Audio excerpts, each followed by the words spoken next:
और बड़ी खबर इस वक्त, अब नहीं बचेगा आतंक का आका, फ्रांस, यूके और यूएसए लाएगा प्रस्ताव। बिल्कुल, United nation security council UNSC में फिर लाएंगे संयुक्त प्रस्ताव को। चीन 4 बार लगा चुका है मसूद पर वीटो, मसूद की संपत्ति भी जब्त करेगा फ्रांस।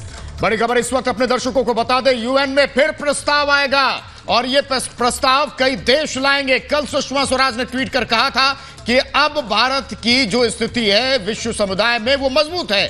2009 में सिर्फ यूपीए की गवर्नमेंट एक प्रस्ताव जिसमें भारत अकेला था, लेकिन अब देखिए तमाम देश भारत के साथ हैं। फ्रांस, यूके, यूएसए जो है ये प्रस्ताव लाएगा। एक बार फिर से मसूद के खात्मे का जो काउंटडाउन है, जी हां, वो हम कह सकते हैं पूरी तरह से जारी है। लगातार काउंटडाउन जारी है, बस मुहर लगनी बाकी है। इससे पहले बीते 10 साल में 4 बार चीन ने यहां पर जिस तरीके से धोखा दिया है, वीटो लाकर ग्लोबल टेररिस्ट घोषित होने पर रोक लगाई है मसूद अजहर के। एक बार फिर से स्टैंड क्लियर होता है यहां पर चीन का, और यूएनएससी में एक बार फिर से प्रस्ताव यानी कि मसूद का जो खात्मा है उसका काउंटडाउन जारी है।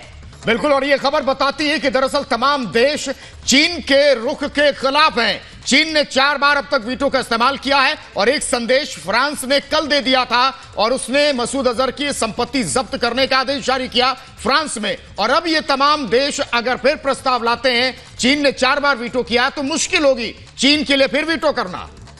निश्चित तौर पर चीन के लिए 5वीं बार वीटो करना एक बड़ी चुनौती निश्चित तौर पर हो सकती है, क्योंकि आतंकवाद पर अंतर्राष्ट्रीय स्तर पर इतने बड़े मंच पर, यूनाइटेड नेशन सिक्योरिटी काउंसिल के मंच पर एक बार फिर से जो चीन की किरकिरी हुई है आतंकवाद को लेकर, पाकिस्तान का साथ लेने को लेकर, मसूद अजहर को बैकअप करने के लिए, निश्चित तौर पर सवाल उठते हैं कि इस बार चीन क्या करेगा। चौतरफा घिरा चीन विकल्प विहीन होता नजर आ रहा है। विकास, और बड़ी बात यह है कि संदेश लगातार बड़े देश, 15 में से 14 देश भारत के साथ थे, लेकिन सिर्फ चीन नहीं भारत के साथ था। चीन ने ही वीटो किया और फिर फ्रांस ने संदेश दे दिया कि आप कुछ भी करते रहो लेकिन मसूद बचेगा नहीं। हम तमाम ऐसे रास्ते हैं जिनसे आगे बढ़ेंगे। प्रस्ताव आएगा लेकिन अपने अपने देश में मसूद अजहर की संपत्तियां सीज होंगी, और फ्रांस ने कर दिखाया।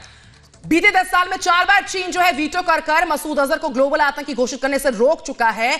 कभी सबूतों के अभाव का हवाला देता चीन, यहां पर अब क्या करेगा ये तस्वीर बहुत जल्द साफ होगी, क्योंकि एक बार फिर से ये संभावना, ये संकेत की बड़ी जानकारी मिल रही है कि मसूद अजहर को लेकर एक बार फिर से प्रस्ताव यूएनएससी में जाता हुआ। और बिल्कुल भारत के साथ ये तमाम देश साथ खड़े। इसका एक संदेश यह भी है कि आतंक का समर्थन चीन कर रहा है। इन तमाम देशों ने बता दिया है, विश्व समुदाय ने बता दिया है, और इसलिए चीन के लिए मुश्किल होगी, क्योंकि अब उसकी छवि इस तरह की है कि वो आतंकियों का समर्थन करता है।